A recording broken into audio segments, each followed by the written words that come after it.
My name is Drew Collins. I'm 18 years old. And 3 weeks before I was supposed to start college, I found out my parents stole $187,000 from me. My grandmother saved that money over 18 years, every month, every single month, so I could have a future. My parents drained it all to buy my brother a house.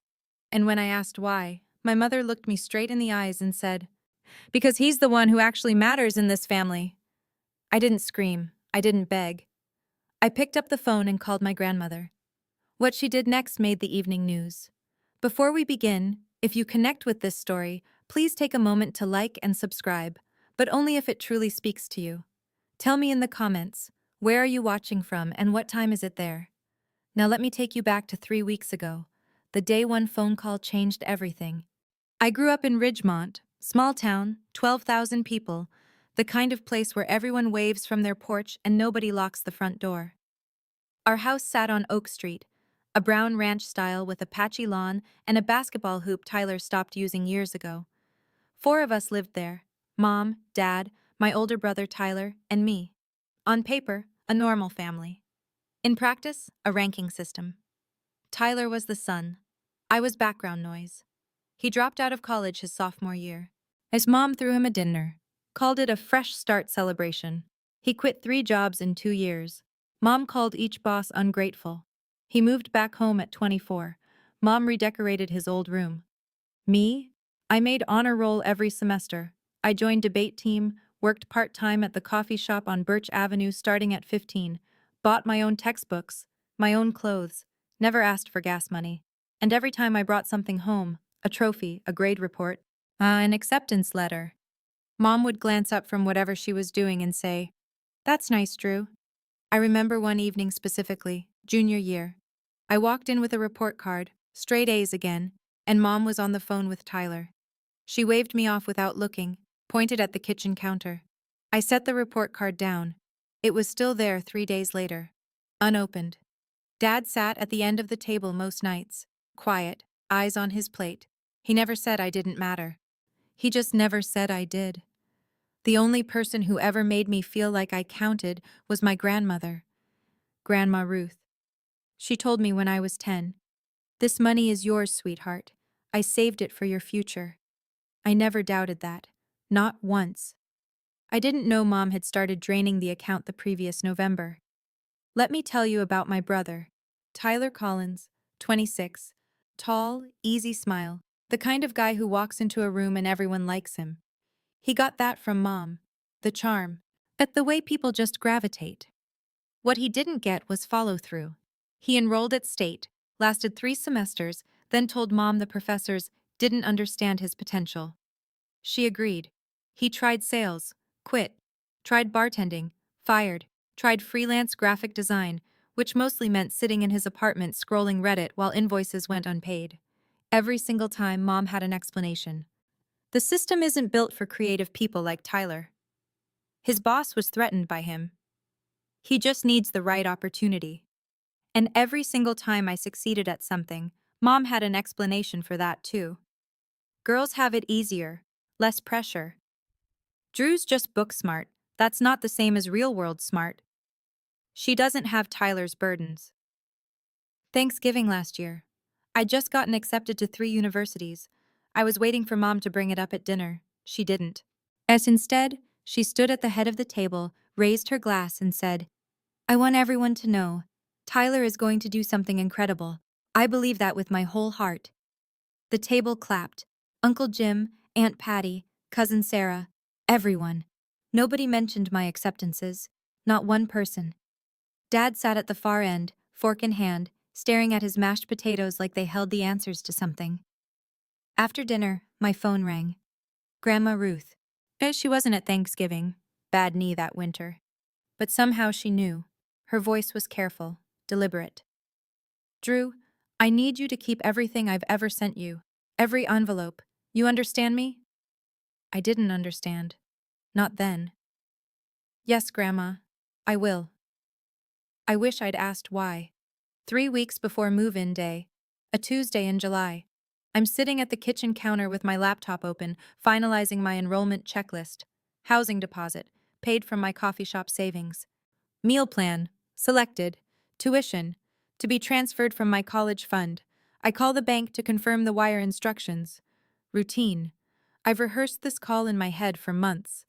The woman on the line asks for my social security number, date of birth, account verification. I give her everything.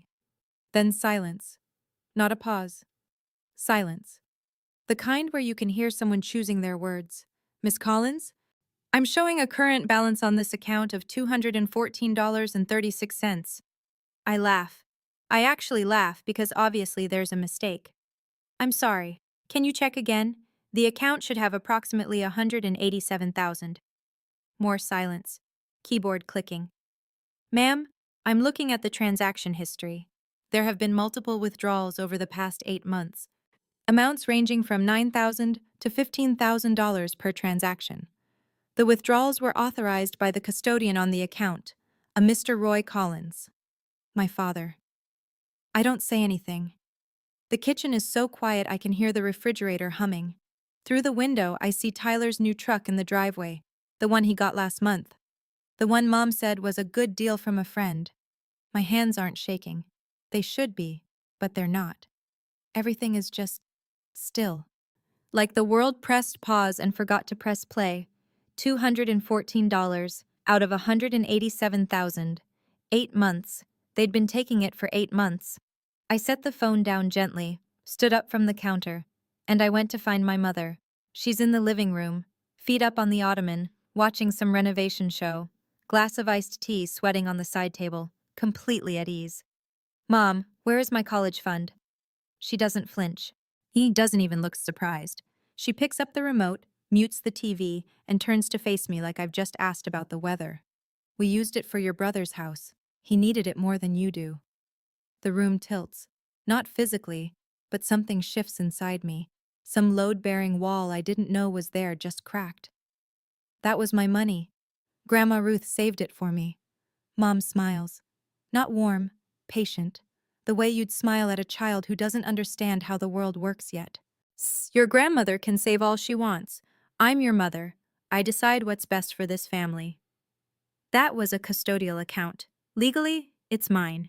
She stands, walks toward me, close enough that I can smell her perfume, that vanilla one she wears to church. You want to talk legal? Fine, sue me. But remember who raised you, who fed you, who kept a roof over your head. She tilts her head, studies me. Tyler needed a stable foundation, a home, something real. You? She waves her hand like she's brushing away a fly. You'll figure it out, you always do. And then the sentence, the one I'll carry for the rest of my life. He's the one who actually matters in this family. She says it the way you'd state a fact. Sky is blue, water is wet. Your brother matters more than you. Then she unmutes the TV and sits back down.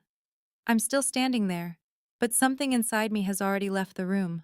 And I close my bedroom door and sit on the edge of the bed. My hands are steady, my breathing is even. But inside, the math is already running. Tuition deposit, $5,000, due in 10 days. If I miss it, I lose my spot. If I lose my spot, the pending scholarship application, the one tied to enrollment, dies with it. 4 years of honor roll, debate trophies, recommendation letters, SAT prep at the library because I couldn't afford a tutor, all of it, gone. I have $812 in my checking account. That's 4 months of coffee shop tips. It won't cover the deposit, let alone a semester. I run through options. Student loans. I'd need a cosigner. Dad won't sign anything Mom doesn't approve. Financial aid emergency appeal. Possible, but slow. Too slow. I could beg. I could go back to that living room and get on my knees and ask my mother to please, please give me back my future. But I already know what she'd say. She'd say the same thing she's always said. Figure it out, Drew. You always do. That's the trick, isn't it? They took everything because they knew I wouldn't crumble. They counted on my resilience as permission to rob me. If I do nothing, if I stay quiet, swallow this, keep the peace like I've done my entire life, I lose $187,000. I lose college. I lose the only path I've built for myself out of this house, this town. Oh, this ranking system where I will always be second. I look at my phone. The screen lights up. Contacts. The name at the top of my favorites list. Grandma Ruth. I haven't called her yet. Not yet, because I know, once I make that call, there's no coming back. I find Dad in the garage. His workbench is covered in wire strippings and electrical tape. He's been rewiring a junction box for a client. The radio plays low, classic rock. He doesn't look up when I walk in. Dad? His shoulders tighten. He knows. Did you sign the withdrawal forms? He sets down the wire cutters, stares at the wall behind the bench. There's a long, terrible silence, the kind that answers the question before any words do. Then he nods. Why? Your mother said it was the right thing for the family. For the family? Or for Tyler? He turns. His eyes are red at the edges. Not from crying, from not sleeping. I can see it now. The way his jaw clenches. The way his hands fidget. He's known this was wrong the entire time. Tyler is your brother. We're all family. The money, it'll come back around, Drew. Come back around. I repeat it. Let it sit in the air between us. $187,000 will just come back around. He looks away. Your mother thought. I'm not asking what Mom thought. I'm asking what you thought. You signed those forms, every single one, for 8 months. Nothing. He picks up the wire cutters again, holds them like an anchor. You signed away my future, Dad, and you can't even look at me. He doesn't look at me. He doesn't say another word. I leave the garage, walk through the kitchen, past the counter where my report card sat unopened for 3 days, past the living room where Mom's renovation show is still playing. I go to my room, I sit on the bed, I pick up the phone, and I call Grandma Ruth. She picks up on the second ring. Her voice is warm, at the way it always is, like sun through a kitchen window. Drew, honey, everything all right? I tell her. All of it. The bank call, the balance, the 8 months of withdrawals, Dad's signature, Mom's face when she told me. Every word in order, without crying. When I finish, there is silence. 10 seconds, maybe more. Then her voice comes back. And it's different. Not warm anymore, sharp, controlled, like a blade wrapped in velvet. They took all of it? Yes. Grandma. When? Over the last 8 months. Your father signed? Yes. And your mother knew? She planned it. Another silence. I hear her breathing, slow, deliberate, the way she breathes when she's thinking, really thinking, about what comes next. Drew, listen to me carefully. Her voice is steady now. No tremor, no hesitation. That money is yours, not theirs, not the family's. Yours. Do you understand me? Yes, ma'am. I have every document, every single one. From the day I opened that account. Something in my chest loosens. Not relief exactly, more like the moment you realize you're not alone in a dark room. Grandma, I don't know what to do. You don't need to know yet. That's what I'm here for. A pause. Are you safe? Do you need to come to my house tonight? I'm okay. Tomorrow morning, 8 o'clock. My kitchen table. Bring everything I've ever mailed you. Every envelope, every letter, every document. But can you do that? Yes. Good. Get some sleep, sweetheart. We have work to do. I hang up and stare at the ceiling. She'd kept copies, all 18 years. She'd kept everything. I wonder, had she always known this might happen? Morning. I'm pulling on my shoes by the front door when Mom appears in the hallway. Hair done, lipstick on, arms crossed. Where are you going? Grandma's house. Her face changes. Not anger, something colder. Recognition. It's like she's been waiting for this move and already has a counter prepared.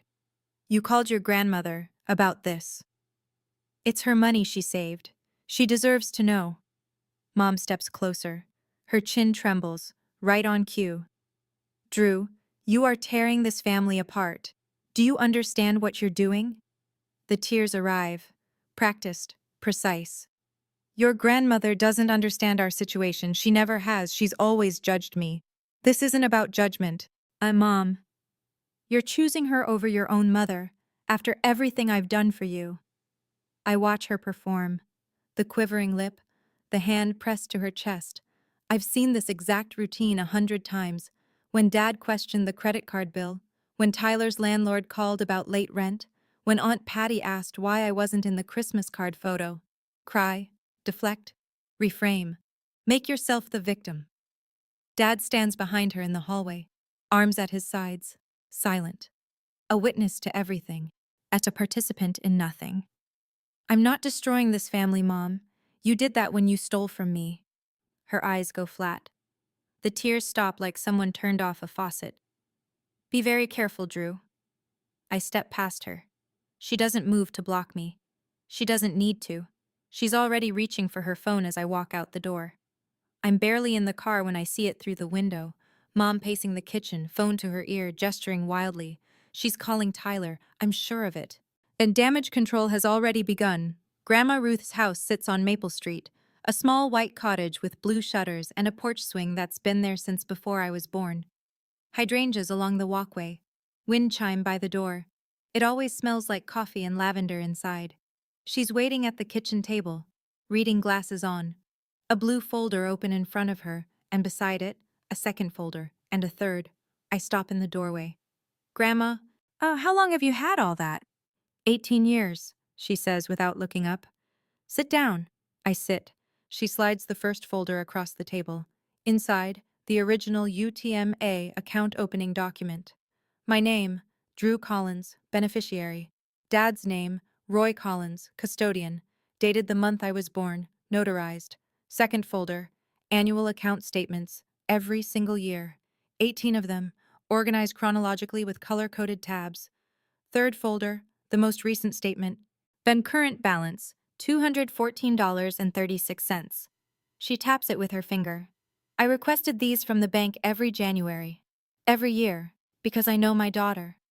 She looks up at me over her glasses. I love Diane. But I have never trusted Diane with money.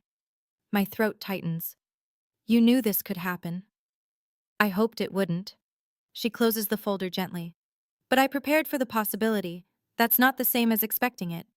She stands, pours me coffee without asking, sets the mug in front of me. I'm calling Margaret Bowen this morning. She's the best estate attorney in this county, and then we're going to get back every cent that belongs to you. I wrap my hands around the mug. Grandma, she's your daughter. Ruth Hartwell looks at me. Her eyes are steady, clear, 74 years old, and absolutely unshakable. And you're my granddaughter, and what she did is a crime. But she did more than call a lawyer, much more than I could have imagined. And Margaret Bowen arrives at 2 that afternoon. She drives a silver sedan, wears a navy blazer even in July, and carries a leather briefcase that looks like it's survived 30 years of courtrooms. 60 years old, gray hair pinned back, handshake like a vice. She sits at Grandma Ruth's kitchen table, puts on reading glasses, and goes through every document in those blue folders, page by page. 20 minutes of silence except for the occasional sound of paper turning. And then she takes off her glasses and sets them down. Mrs. Hartwell, this is straightforward. She looks at me. Drew, this is a UTMA account. Uniform Transfers to Minors Act. The money in this account has belonged to you since the day your grandmother deposited it. Your father was named as custodian, meaning he had a fiduciary duty to manage it solely for your benefit. She taps the final statement. At withdrawing $187,000 to purchase a home for another family member is not managing it for your benefit. It is a clear violation of fiduciary duty, and given the amount, this constitutes felony theft of custodial funds under state statute. The word felony hangs in the air like smoke. What are Drew's options? Grandma Ruth asks. 2 paths: civil lawsuit for restitution, getting the money back, and a criminal complaint filed with the district attorney's office. Margaret pauses. You can pursue one or both. Ruth looks at me. I look at her. She doesn't tell me what to do. She never has. She just nods, once, and waits. Both, I say. Margaret writes something in her notebook and closes it. I'll file the complaint tomorrow morning. I'll need both of you available for statements. She shakes our hands at the door, firm, professional. The wheels are turning now. And they don't stop for anyone. After Margaret leaves, I expect Grandma Ruth to sit back down, rest, process. She doesn't. She picks up her phone and scrolls through her contacts with the focus of a woman who has already mapped out her next 3 moves. Grandma, what are you doing? Calling Karen Avery. I blink. Karen Avery, the reporter, Channel 7. She was my student, class of 2003. Good head on her shoulders, honest. Grandma, are you sure? That's that's public. Everyone will know. Ruth sets the phone on the table and looks at me. Really looks at me. Not with anger, not with urgency, with the calm certainty of someone who has watched her daughter rewrite the truth for 40 years. Drew, listen to me. Diane is already controlling the story. I guarantee she's called 5 people this morning and told them this is a misunderstanding, a family squabble. She'll go to church on Sunday and shake hands and smile and say her mother is being difficult. She leans forward. Your mother has survived every crisis in her life by making sure nobody hears the other side. She relies on our silence. That's how she operates. That's how she's always operated. I think about the Facebook post I know is coming, the one where Mom casts herself as the victim. I think about how convincing she is, how she cried this morning on command, how even I, my who knows better, almost believed her. If we stay quiet, Ruth says, she turns this into a family disagreement. The DA sees a he said, she said, and she walks away. She picks up the phone again. I didn't save that money for 18 years to let my daughter steal it in silence. She dials. I sit at the table and realize my grandmother isn't just angry, she has a plan, and I have no idea yet how far it will go. By that evening, Mom is in full operation. My phone buzzes 11 times between 6 and 9 p.m. I don't answer. She calls Grandma Ruth. No answer. She texts us both. This is a family matter. You are destroying everything. Tyler will pay it back. Just give us time. But time is exactly what she used to take the money in the first place. 8 months of time. Quiet, calculated, month after month. Tyler calls me at 8:30. I pick up this one. Drew, Mom says you went to Grandma's. She's freaking out. She told me to come over there and smooth things over. Tyler, did you know where the money for your house came from? Silence. Then, Mom said she took out a home equity line. That's what the paperwork showed. There was no home equity line. She lied to you too. More silence. I can hear him breathing. Drew, Listen, let me talk to Grandma. I can fix this. You can't fix this, Tyler. It's already broken. I hang up, set the phone face down. And meanwhile, and I don't find this out until the next morning, Mom is calling neighbors, friends from church, posting in the Ridgemont Community Facebook group at 9:47 p.m. Please pray for our family. My mother is trying to tear us apart over a misunderstanding about finances. I've always put my children first. I just ask for your prayers and understanding during this painful time. 62 reactions by midnight. Hearts, prayer hands. Stay strong. And Diane. She was already rewriting the story. That's what she does. She was never going to stop. Not until someone told the truth louder. And right about then, I didn't know. But Grandma Ruth was sitting in her kitchen, drafting an email to Karen Avery with 3 blue folders at her elbow. I sat in my room that night staring at Mom's Facebook post. 62 people sending her prayers. And I thought, am I the one in the wrong here? She called it a misunderstanding. A part of me, and the part that spent 18 years wanting her to love me, wanted to believe that. But $214 in my account is not a misunderstanding. That's a choice. And her choice didn't include me. If your mother took $187,000 from you and called it a family decision, would you believe her? Or would you keep going like I did? Tell me in the comments. 2 days later. Saturday, my high school graduation party. I don't want to go. And it feels like walking into a stage play where everyone has the wrong script.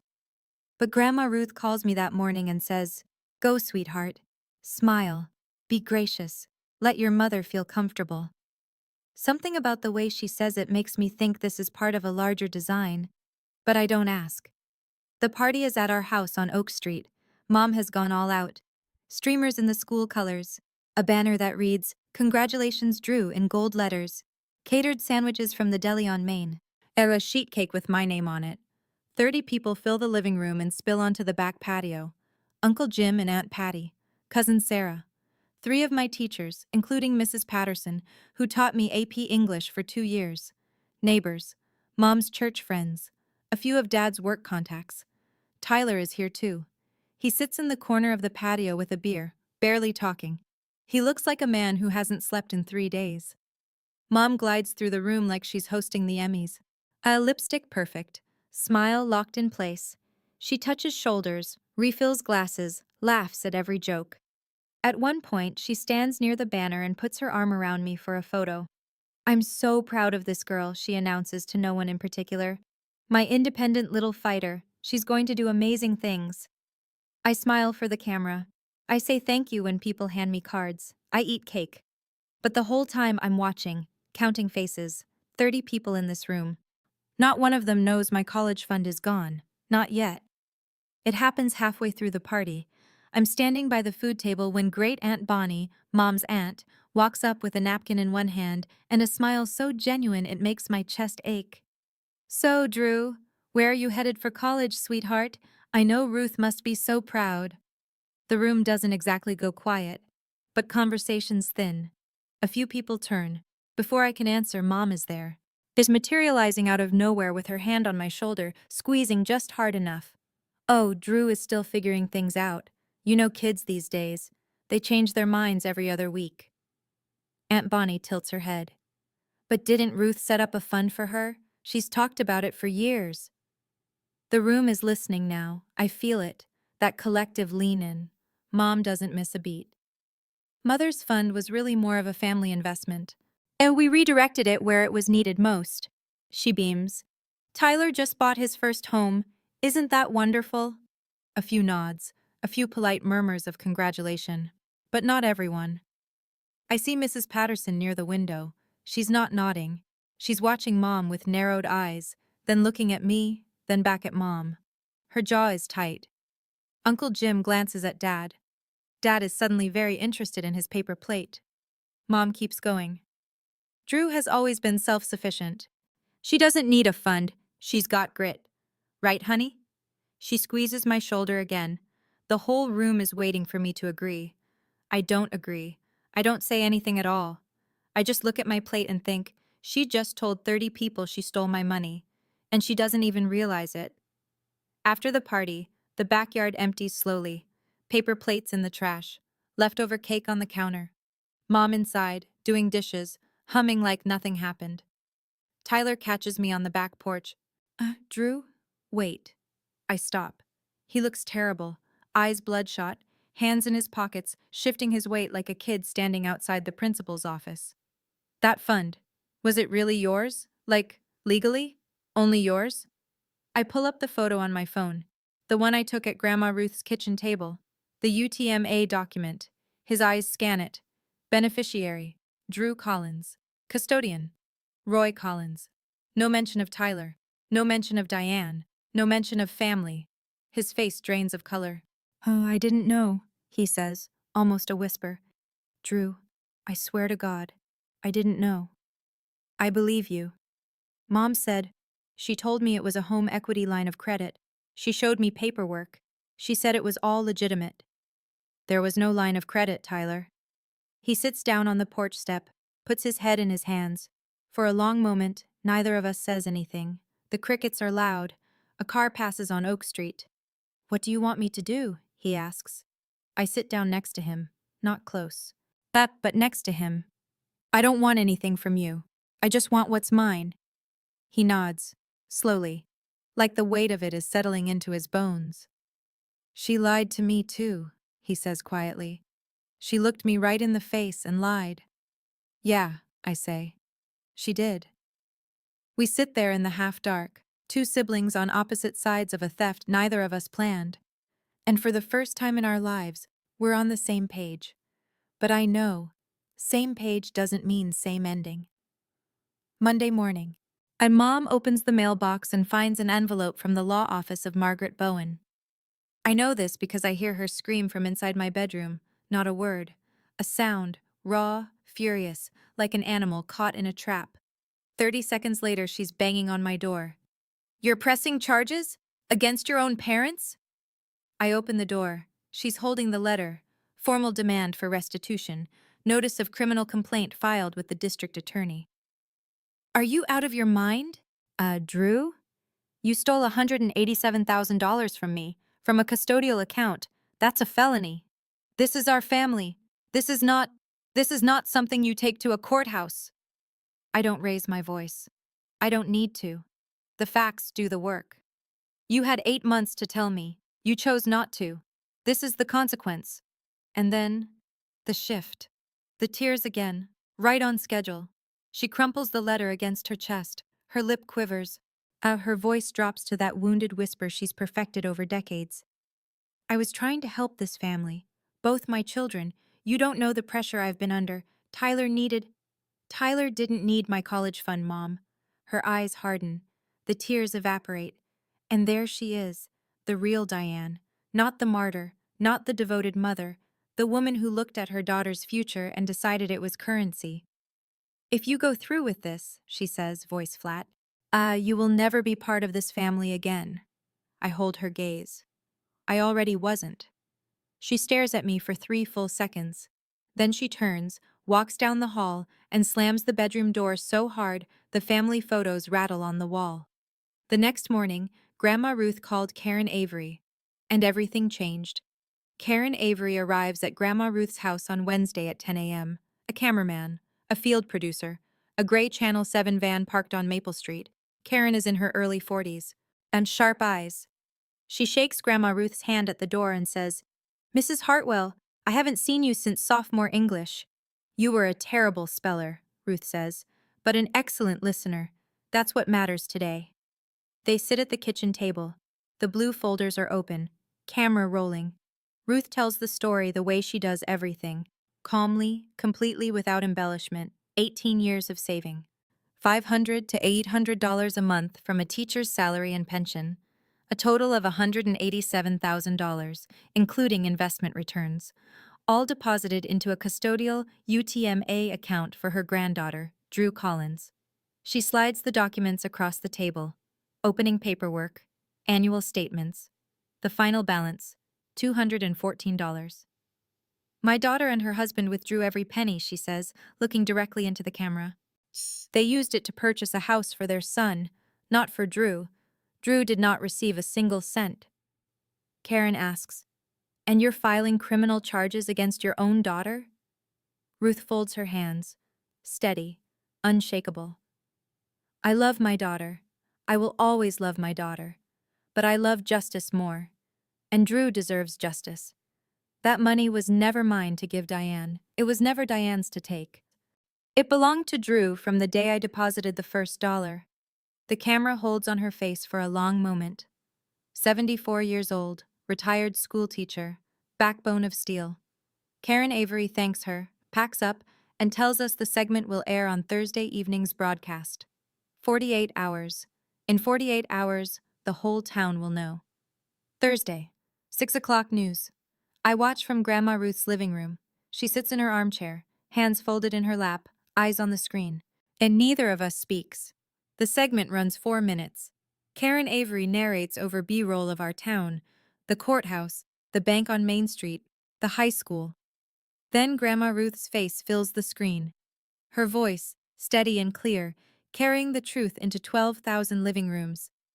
Grandmother accuses daughter of stealing grandchild's $187,000 college fund. It goes exactly the way you'd expect, and then further. By 8 p.m., the Ridgemont Community Facebook group is on fire. Oh, hundreds of comments, shares, people tagging people. Mrs. Patterson, my AP English teacher, writes, I taught Drew Collins for 4 years.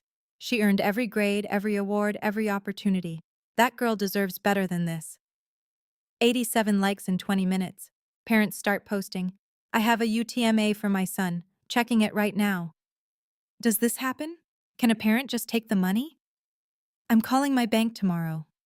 I scroll through comments from Ruth's couch, and most are supportive. A few are cautious. There are 2 sides to every story. But when Karen Avery posts a link to a legal explainer about custodial accounts, even the cautious ones go quiet. Mom is watching. I know because Tyler texts me at 8:22 p.m. Mom saw the news. She tried to call the station. They wouldn't pull it. Then a second text. I saw it too. I'm so sorry, Drew. I'm going to make this right. The story gets picked up by a station at the state level by Friday morning. Ridgemont has never seen anything like this, and it's only the beginning. Mom's counterattack comes Friday at noon, a long, carefully worded Facebook post on her personal page. The story you saw on the news tells only one side. I am a loving mother who has sacrificed everything for both my children. The funds were used for our family's future. My mother and I have had our differences for years, and I'm heartbroken that she chose to make them public. I ask for privacy, compassion, and prayers during this incredibly difficult time. It gets 114 reactions in the first hour, but something interesting happens underneath. The comments split, and not in her favor. Diane, a custodial account belongs to the child. That's the law. I've known Ruth Hartwell for 30 years. She doesn't lie. If it was a family decision, why didn't Drew know about it? One by one, the prayer hands thin out, the stay strong messages slow. People who were at my graduation party start going quiet. Uncle Jim deletes his comment. Mom gets removed from the Ridgemont Women's Auxiliary Group on Saturday. The church prayer chain coordinator calls and suggests she step back from leadership for a season. Neighbors stop waving. And then, a private message lands in my inbox from a name I don't recognize at first. Sandra Mullen, Mom's college roommate. Drew, I'm sorry for what you're going through. I want you to know, your mother borrowed $3,000 from me last year and never paid it back. When I saw the news, I wasn't surprised. I was just sad. I stare at the message. $3,000. Another person. Another lie. Mom's narrative is collapsing, not because anyone is attacking her, but because the truth has its own gravity. And gravity doesn't need permission. The following Wednesday, Margaret Bowen calls. Drew, I have an update. The district attorney's office has formally opened an investigation. They've subpoenaed the bank records. I'm sitting on Grandma Ruth's porch. It's a warm morning. The wind chime is turning slowly. What does that mean exactly? It means they're reviewing every withdrawal, every authorization, every signature. With $187,000 in documented custodial transfers used for a non-beneficiary purchase, this is textbook. And I would be very surprised if charges aren't filed. Textbook. My family reduced to a legal textbook example. What kind of charges? Felony theft. Given the amount, both your mother and father could face serious consequences. We're talking probation at minimum, potential prison time at maximum. I close my eyes. The wind chime makes a soft, clear sound. Is there a way? If they pay it back, can this stop? Restitution can be a mitigating factor in sentencing, but the DA makes charging decisions independently. Once the complaint is filed, it's not yours to withdraw. I call Grandma Ruth after I hang up. She's inside, making lunch. I'm scared, Grandma. Of what? That they'll actually go to prison. They're my parents. Ruth is quiet for a moment. A long moment. And when she speaks, her voice is the gentlest it's been through all of this. Drew, you didn't put them there. They put themselves there. Every signature, every withdrawal, every lie. But that was their choice, not yours. I nod, even though she can't see me through the screen door. Now come inside. Soup's getting cold. I go inside. I eat the soup. But my mind is somewhere else. Because Tyler is about to do something none of us expected. Tyler calls on a Friday afternoon. His voice sounds different, quieter, older somehow. Drew, I talked to a lawyer. My own lawyer, not Mom's. Okay. I'm giving back the house. I'm standing in Grandma Ruth's kitchen as I set down the glass I'm holding. Tyler, the house is in your name. I know. And it was bought with your money. I can't live in it. I've been lying awake every night staring at the ceiling of a house my little sister paid for without knowing it. I'm done. He tells me the plan. He'll list the house for sale. The proceeds go directly into a restitution account. Margaret Bowen will oversee the transfer. Clean, legal, documented. My lawyer says I'm not legally obligated, Tyler continues. I wasn't the custodian. I didn't sign anything. I didn't know. Then why are you doing this? Because it's right, and because... He pauses. His voice cracks just slightly. Because I can't be the person Mom turned me into. I won't. I don't say anything for a moment. The kitchen is quiet. Grandma Ruth is in the next room. I can hear her turning pages. Tyler, she told you it was a loan. She told me a lot of things. Another pause. I went through the paperwork she gave me. Bet the home equity line of credit documents? They're fake, Drew.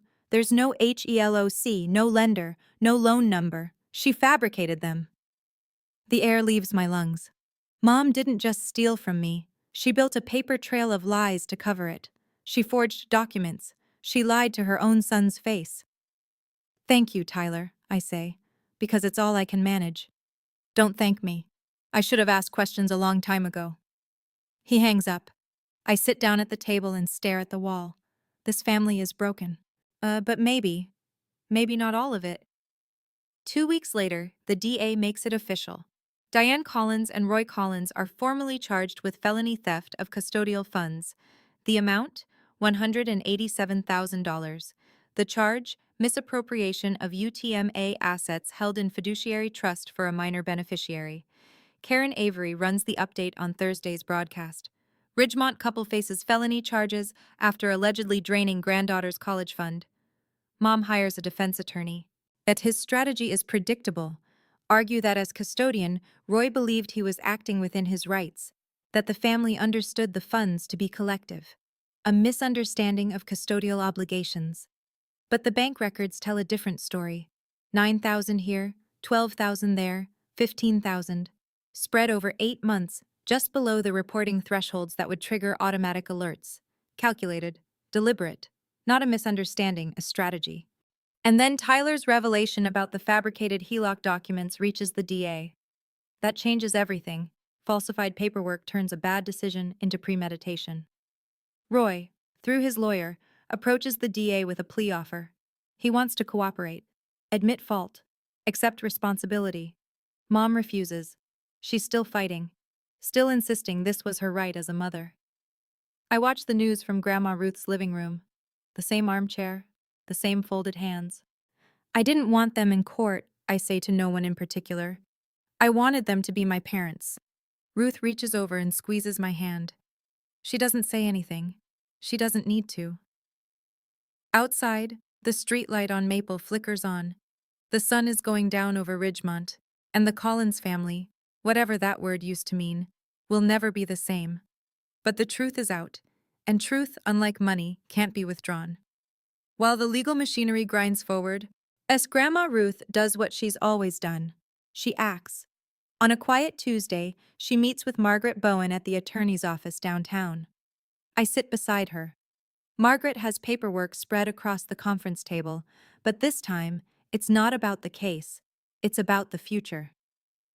I want to establish an irrevocable trust, Ruth says. For Drew, no family member as trustee, a corporate trustee, the bank. Margaret nods. That's the safest structure. No individual access except Drew, and only after she turns 21. Distributions limited to education and essential living expenses. Ruth opens her purse and pulls out a cashier's check. She slides it across the table. $42,000. I stare at it.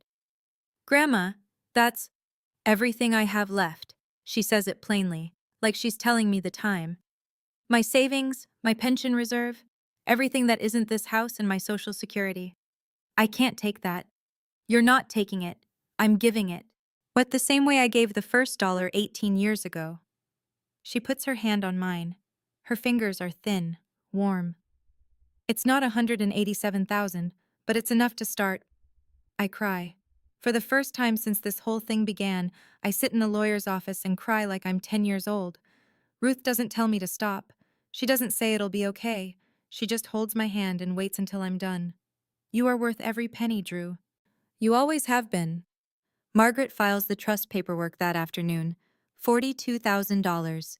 Protected, untouchable, waiting for me. My grandmother is 74 years old. She just gave away her entire safety net. For me. Because she believes I'm worth it. And for the first time in a long time, I believe it too. Consequences don't arrive all at once. They accumulate like snow on a roof.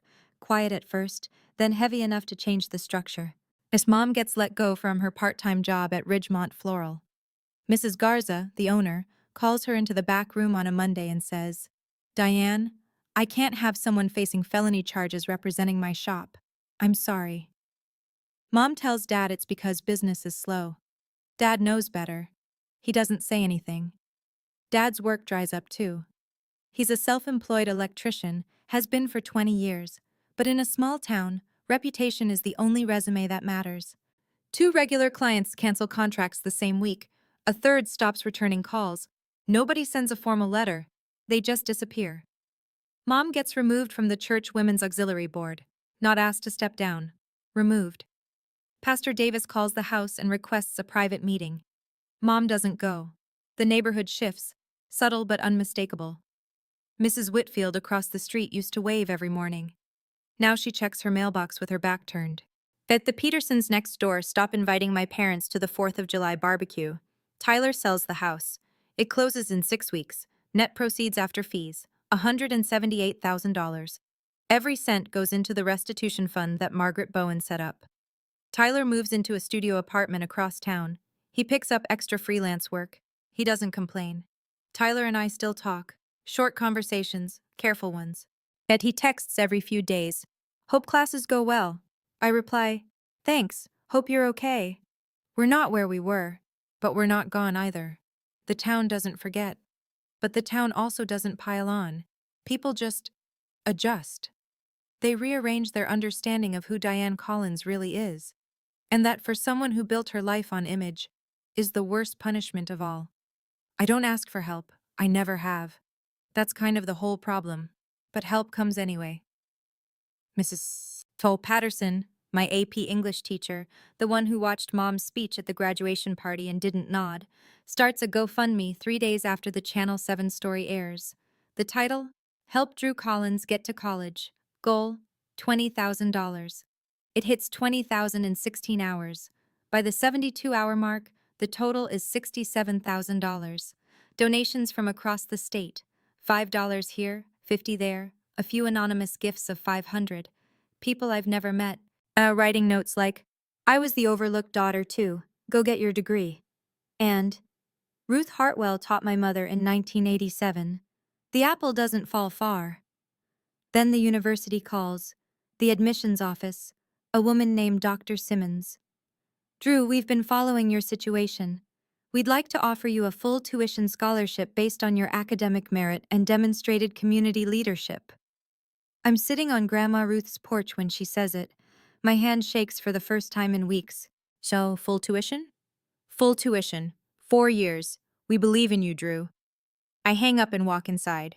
Ruth is at the kitchen table. Always the kitchen table, reading the newspaper. I stand in the doorway. She looks up. I got it, I say. Full scholarship. Her face doesn't change at first. Then her chin trembles. Then her eyes fill. And Ruth Hartwell, the woman who filed criminal charges against her own daughter without shedding a single tear, cries. And it's the only time I've ever heard her cry. I knew you would, she whispers. I always knew. The GoFundMe gets redirected to living expenses and books.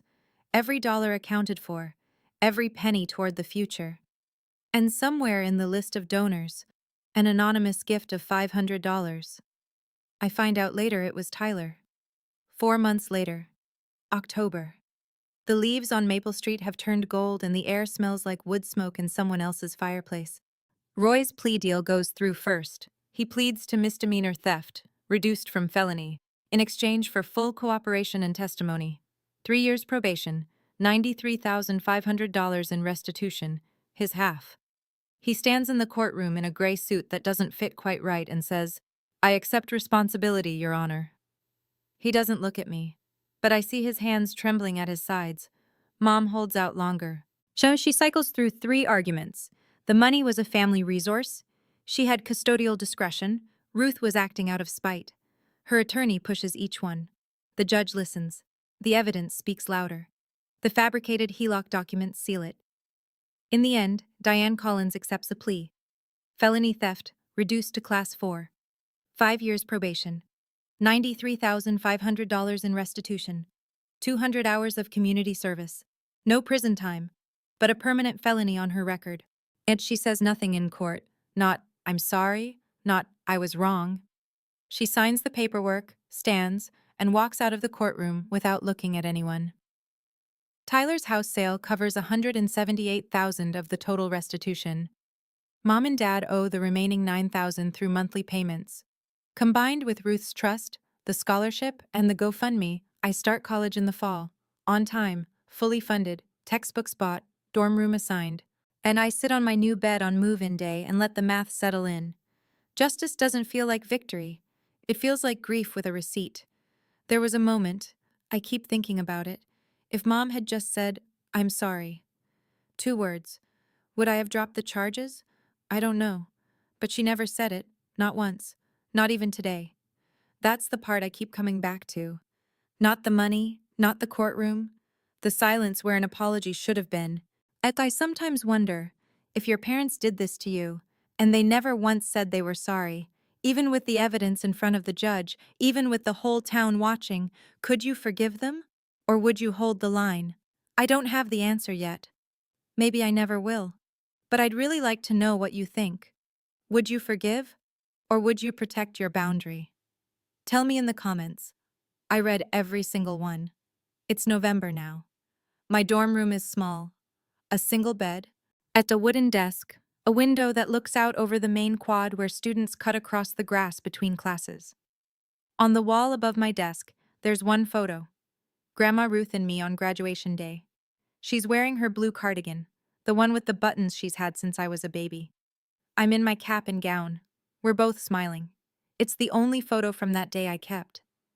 People ask me sometimes, friends here at school, a roommate, a professor who read the article, whether I hate my parents. And I don't. That's the honest answer, and it surprises people. I'm angry. I'm hurt in places I don't fully understand yet. But hate takes energy I'd rather spend elsewhere. What I feel is something quieter than hate and heavier than sadness. It's the weight of knowing that the people who were supposed to protect you chose not to. I'm not telling this story so you'll feel sorry for me, and I'm not telling it so you'll despise my mother. As I'm telling it because I spent 18 years believing that silence was strength, that if I was just good enough, quiet enough, easy enough, eventually I'd be seen. I was wrong. Silence wasn't strength. It was permission. And when I stopped giving permission, everything changed. If you're in a situation where someone in your family is taking from you, your money, your peace, your sense of self, I want you to hear this. Setting a boundary is not betrayal. It's not burning a bridge. It's building a door, one that only opens from your side. You get to decide who walks through. I don't know if my parents will ever come back to that door, but for the first time, the door is mine. I call Grandma Ruth every Sunday night at 7. She's still in the house on Maple Street, still has the blue shutters, the wind chime, the hydrangeas. She told me last week that the porch swing needs new chains. I told her I'd fix them over winter break. And she said she'd believe it when she saw it. The blue folders are still in her kitchen drawer. Just in case, she says. I don't argue. Tyler texts me every few days. Short messages. Nothing heavy. How's the food in the dining hall? Terrible, but free. Ha! Hang in there. We're rebuilding something. I don't know what to call it yet. It's not what it was before, because what it was before wasn't real. This is slower, more careful, built on something that might actually hold. But Mom and Dad, I don't talk to them. No calls, no texts, no visits. 2 months after the sentencing, a letter arrived at my dorm. Handwritten. Mom's stationery. The cream-colored kind with her initials embossed at the top. I sat on my bed and opened it. Dear Drew, I know you may not want to hear from me. I want you to know that I did what I thought was right for this family. Your father and I have always tried to give both our children the best we could. And I hope one day you'll understand that. I read it twice, then a third time, looking for the word sorry. It wasn't there. I folded the letter, put it in my desk drawer, and closed it. Maybe one day I'll write back. Maybe I won't. But that choice, for the first time in my life, is mine. I look out the window at the quad. Students walking to class in the cold. Breath visible. Futures ahead of them. Mine too. For the first time in my life, my future is in my own hands. If you're still here, if you stayed through all of it, thank you. I know this story is heavy. I know it's the kind of thing that makes you want to check on the people you love and double check the accounts you thought were safe. I know because I felt all of that, and I lived it. I didn't tell you this for pity. I didn't tell you this for revenge. I told you because somewhere out there, someone is sitting in their bedroom right now, staring at a bank statement that doesn't make sense. And they're wondering if they're crazy. They're wondering if it's worth the fight. They're wondering if standing up means losing everything. It might. I won't lie about that. I lost my parents. I lost the version of my family I thought I had. I lost months of sleep and years of trust. But I gained something too. I gained my future. I gained my self-respect. I gained a grandmother who taught me that love and accountability aren't opposites. They're the same thing. And I gained this. The knowledge that I am not the person who sits quietly while someone takes what belongs to me. Not anymore. If that speaks to you, if you've been the quiet one, the overlooked one, the one who keeps the peace at the cost of your own peace, I hope you hear me. You are worth standing up for. Even when the person you're standing up to shares your last name. And Grandma Ruth, if you're listening, thank you for every envelope, every dollar, every Sunday phone call. I love you, more than I know how to say. Thank you for staying until the very end. If this story made you feel something, please hit subscribe and tap that notification bell so you don't miss what's coming next. And if you've ever dealt with a family member who took something that was yours, money, trust, your sense of belonging, I want to hear your story. Drop it in the comments. I read every single one, and so does this community. There's another story linked in the description about a woman whose in-laws tried to seize her inheritance at a family dinner in front of 40 guests. The way she handled it? You'll want to see how that one ends. I'll see you there.